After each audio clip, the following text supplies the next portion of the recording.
دوباره دنباش گهدارو بینرین هیجا دبشه هفدی تنیج برنامه گلاوا سبهی مجارا مجی خدمت گزاریه امی بحثا روشا الکتریکی لهرمی بکن وکو ام دزانن اف هیامک باشه کو الکتریک لگلک باجاران یا فرمی ام بحث کن الکتریکا نظامی تنیه جبو في يكي دستيا انرجيه يا هريما جزيره ببلانك كار بالفره رابويا او جيكو چاكساس كرنا تورين الكتريكي ين هريمي جبو دانا الكتريكي وفقرا الكتريكي لباجار وباجاروكين ما درباري في مجاري نهاجي عند زيار اسماعيل محمد سروكي گرینندیا لیکولین و پلانا یا كهرباء رميلاني یا دستيا انرژی هرما جزيرة بريا تليفوني تولي برنامج مدبه دنباش ما مسته سرچاوی مالو سلام گلک سپاس جبوتا بريز اسماعيل وتبلي بونا تتاكون بحثا في بروجيا جرينج بكن اوجي دانا الكتريكي وهولدانين چاكساس كرنا تورين الكتريكي ين هرمي دسبيكي جكنجي افروشا الكتريكي وهاي ام بحثا الكتريكا نظامي دكن كو لجلك باجاران تنيي جبرش اف الكتريك قطبو يا لور وشاوي شاواي ام شناس بكن سرچاوی مالو سلام روم لشغل باجاری زرگانی بله باجاری زرگانی ابوی تقریبا 3 سال ابوی 2 سال حتی 3 سال كهرباء لتني بالتمامي وقت ديفيجن دستيامي هي طاقه لرميلان وك خست ام بين في منطقه في باجاروكي ما دراسات يقشكرن ما كل لازميه هبن جبو ام شبكات ما جوجل كي خرابي ضرر كياي ام بكار بينن ايرو سيرو شارو ام دشغلن جبوبان شبكات امان مراكز ما ام بشي سراس بكن قام قاربي بكن بملتي التي مي باجاري اي زرقاني نهاش خوا ديار هونج علي زرقاني ود سبيكريا جبو چاكساس كرنا تورين الكتريكي بريز اسماعيل شخوا لغوري بلانا دستيا انرجيه و همو باجار و باجارو كان تورين و بين چاكساس كرن ارنا وقت ما جو ام ايرو رو ام داركي زرقاني بتيجي تاني ام تشغلن اوجي ابوي ما جو ابوي 6 صالوي دي كهربائي ام كهربائي بكين ملتي ما يفك براسيا ملتي ما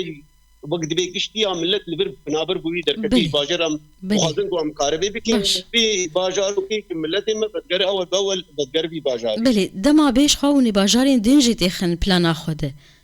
يعني اني قامشلو حسكي اري او كي او اكيد كار غير دبي انا قابل ما بشني ما يدني جهان الباجاري قام سوجي الباجاري حسك شغل نقول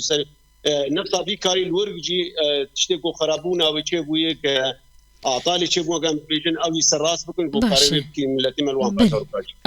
نهامي بحثا زرقاني بكلمه بحثا كارين كو دهمان وقتي دل باجارين دنجي جاليه تيمان تشيد بن نها غابين كو هاتنا افيتن بريز اسماعيل كو تيم هاتنن امدكرن فرق هاتنن تشيكرن جبوكو دا كيفن لكولانان وان توريان ساز بكن وكو نها لزرقاني هي هروهاجي لالي قامشلو لالي حسكي نها همان كار تشيد به نوك ما قوم وانو كأم بشك جاء من البر باجارك كي زغاني شغلن هباني مهنه الدربيسيه شغلن قرق علمي مكياي وقت نفسها كهرباء خطامي اب الي علوجي در او سركار دكن دراسات فچه کرنے تاریخ بر تینن بوق او جي سراس بكن الباجارو كي قام في الباجارو كي حسك جان قابله ما كتن حركتش بو عنده خازن بين اسبكن مثلا هاني كنو جوانا اسبكن ما جيبين سراس بكن باشا نها ما مستا اسماعيل نها تيمين وينكو نها الزرقاني كاردكن جيتشا امبيجن كسين بسبور كاردكن تشاوا هون وان تورين الكتريكي الودكي هون صلحينن وجكوا دا سبيكريا هنا بخدم ما دسبيكرنا ما قوم دسبيكاي ما بروجا دراسات ما تشكرن تش لازميه ما هبن ما تشتانا قش آنين هي طاقة ميلان كريدا إدارة ذاتية وما كاد شغلن جالي شبكات جالي عمودات جالي محولات بشاده كارم يقولش تراس وما دست فكري بردوام كري أكسيتار والفوية بله نها چاوا کار در باست به أنا هم شغل بانا هم وكم بين دور شاتين دمني باجر هم شغل الآلي كده شغل أنك عمودي مشكلتي أنا أمواجي شغل هم تجبلينن يعني شغل ما أنك بردوام الباجر باجر في زرقاني بلي إنها ديار بزرقاني وكينجي بداوي بب إلكتريك فجر في باجري هان ودل أم دبيجن يعني الجور ما كاري سراس كيوم كاري كم دكنا عم بين جوان هوا حيش روجا ده روجا بس كاري ما سراس وكاربة بكي باجار كي زرقاني بلي نهال جوري أم بيجن تخمينا وماموسا إسماعيل هر باجارك تقاسي ودريج بكتاكو تورين وبين تشاك ساسكرن يان هر باجارك دبكو روشا وجودا بج باجارك يدن لقوري رأيك باجاري معنا وغمدين باجاري حسكي باجاري قامتو باجاري مزنن خرابي قلقتي تشيبوي دسري جاي قلقتي تشيبوي ويا حبكي مرد ريش بك بس أنا قال قلك وقت بيجي الأحياء الكولانا اللي قامشوا لحسكي كاربدي كيوان بس نال كاملة باجير يعني بلي نها هون راستي تزحمتيان تين دكارين خدا دما هولدانا تشاكساس كرنا وان تورين إلكتريكي زحمتي قال لك هي الجور امكانياتني قلت مازنجر لازمن مواد جير لازمن كامكانياتي مالي اليات جالي عملت وشي بس طبالي ما قش وقت بي حاضرن سر كاري خسكني وبردوام كان كاري بلي امكانيات هاتن دان الافينتينا خستنجي هاتن دان جالي ريفا بريا خسرش بوكو اف بروجي باواي كي باش بي كرين ام بيفين يعني دمك نيزيك ام بيكاري خبر دوام كم كاربيكي باجارو كي خو كفام شو بحسكي بك باجارو كي ما يدنيشي باشه نها اگر اف الكتريك يان تورين الكتريكي لآلية الزرقاني هاتا تشاكساس كرن وتصليح كرن نها لغوري نرينا ويتشاوا دانا الكتريكي بابشتيوي آلية دانا الكتريكي ويتشاوا بينا بلاف كرن يعني هي نخياي اي والله لا وي كارباوي بكي وكانوا كاتشاوا وقت بي جندواري اي باجاري زرقاني او جي كسبي اي باري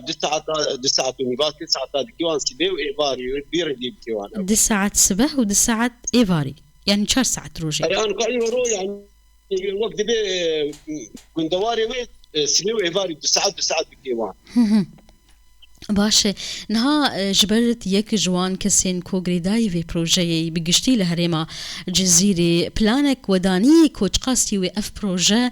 ودريج بك ام بيجن چند ماه يان صالك تاكو افتورين الكتريكي اللي باجاروكن جزيري بداوي بن وبينا تشاك ساسكرن الكتريك بينا جبو خلكي بينا دان او يعني هبالي ما ايه هي طاقم بيجي ريفبري او بتشتي زانن اما بس بالنسبه للباجاري مثلا اجيرو عمليه شغل زرقاني انا كما قلت له جاوي كريمه خلاص بي كربي باجير دسعه سبيد دسعه ايباري بكي اما او كاريتني وقال لك جير لازم او يعني اب اجاي غور هبالي ما ايه طاقه انا بيتر زانن سبي تشتي يعني بلي باش ما مستعد داويه بخاص كي بيجي عن خالك من نفرسي كرمك